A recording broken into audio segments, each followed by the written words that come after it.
오늘의 기사입니다. 문화재 방제에 관한 기사입니다. 대다수가 목재 구조인 국내 건축 문화재는 노트르담 대성당보다 훨씬 화재에 취약한데 방제 설비가 없는 문화재가 많아 문화재 방제가 걱정된다는 내용입니다. 또 다른 기사입니다. 정부가 방제 시스템 예산을 민간단체인 조계종에 주고 책임을 져야 할 문화재청은 회피를 하고 있다. KTV 사이다에서는 문화재 방제를 둘러싼 논란에 대해 팩트체크합니다. 명쾌한 사실 확인을 위해서 문화재청의 이명선 사무관을 자리로 모시겠습니다.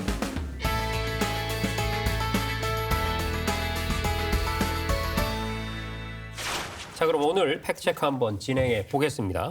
작년이었죠. 노트르담 대성당에 불이 나서 전 세계인들을 사실 안타깝게 하지 않았습니까? 우리나라도 2008년이었죠. 숭례문 화재가 일어나서 전 국민을 안타깝게 했었는데요. 자, 한 보도에 따르면 그런 일이 있었는데도 불구하고 우리나라 문화재 방제 시스템은 아직 너무 허술하다. 이렇게 쓰고 있는데 이 보도 내용 사실입니까? 사실은 그렇지는 않습니다. 숭례문 화재 이후에 문화재청이 최대 우선 미션이 그 안전이라고 하는 정책에 두고 있고요. 네. 그거의 하나의 사례로서 2008년 이후에 국가 지정 목조 문화재에 약 2,500억의 국비 예산을 들여서 문화재 현장별로 방제 시설을 설치하고 그리고 24시간 감시할 수 있는 전문 인력을 배치하는, 그러니까 언제 문화재 현장에서 언제 어떤 재난이 일어나도 대응할 수 있는 그러한 체계를 추진하고 있는 중이고요. 재난 단계별로 문화재 안전상황실 그리고 중앙사고수습본부 등의 비상조직이 바로 가동될 수 있는 체계를 가지고 있습니다. 네. 문화재를 잘 지켜야 한다는 건 당연한 이야기겠죠. 재난에 대비한 이 방제의 중요성에 대해서 알려주세요. 네. 문화재는 현존하고 있는 유형무형의 자산이라고 할 수 있는데요. 하지만 풍수해, 화재, 산불, 지진 등의 발생으로 인해서 문화재가 피해를 입거나 원형을 보존할 수가 없으면 문화재로서 가치를 잃게 됩니다. 네. 예를 들면 화재가 나면 우리나라 건축물은 대부분 목조로 구성이 돼 있어서 불이 나면 소실이 될 수도 있고 네. 또는 이제 고서나 그림 또한 이제 종이로 되어 있기 때문에 위험하죠. 1987년도에는 화재로 인해서 금산사 대웅전이 국보에서 해제된 적이 있었고 2005년도에는 낙산사 산불로 인해서 동종이 또 국보에서 해제된 또 사실이 있고요. 네. 문화재의 그런 종류별로 다양한 재난들에 대한 그 피해 양상이 달라질 수 있다라고 보시면 되겠습니다. 네. 사무관님, 뭐 여기에 대한 특별한 예방책이 있을까요?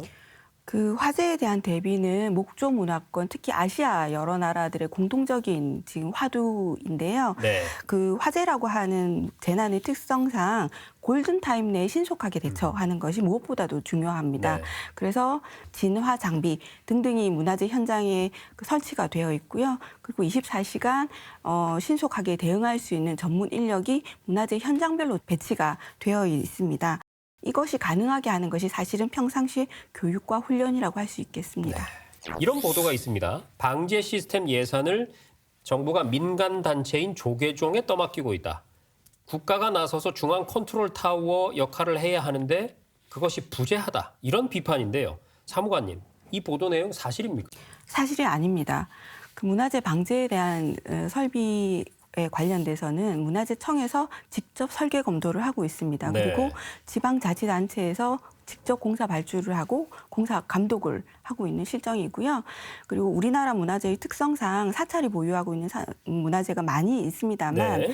그 문화재 방제 시스템에 관련해서는 그 민간 단체에 그런 예산을 직접 지원하는 사업은 없습니다. 네, 방금 사무관님께서 명쾌하게 한 가지를 확인해 주셨는데요. 문화재청이 민간 단체에 직접 문화재 방제 예산을 보조하는 사업은 없다는 사실을 확인했습니다.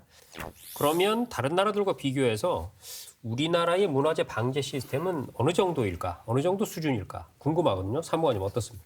그 숭례문 화재 사건 이후에 많은 제도 개선이 이루어졌습니다. 네. 그래서 세계적으로도 높이 평가를 받고 있는 사업들이 있는데요. 대표적인 것이 문화재 현장별로 방제 설비라고 하는 하드웨어와 그리고 전문 인력이라고 하는 소프트웨어가 종합적으로 체계를 갖추어 나가고 있다라고 하는 부분들이 있을 수 있고요. 또 하나는 첨단 기술을 문화재 안전 현장에 적극적으로 도입하고자 하는 시도 등등이 세계적으로도 조금 높은 높은 평가를 받고 있는 것으로 알고 있습니다. 네. 그럼 이제 해외 전문가들하고 우리나라의 사례를 이렇게 얘기를 하다 보면 그 수준이 상당히 높은 위치에 올라져 있고 이러한 문화재 관리를 위해서 첨단 과학 기술을 활용하는 것은 우리나라가 많이 앞서 있다라고 이렇게 생각하시면 될 것 같습니다. 네. 그렇군요. 네, 오늘 저희 KTV 사이다에서는요.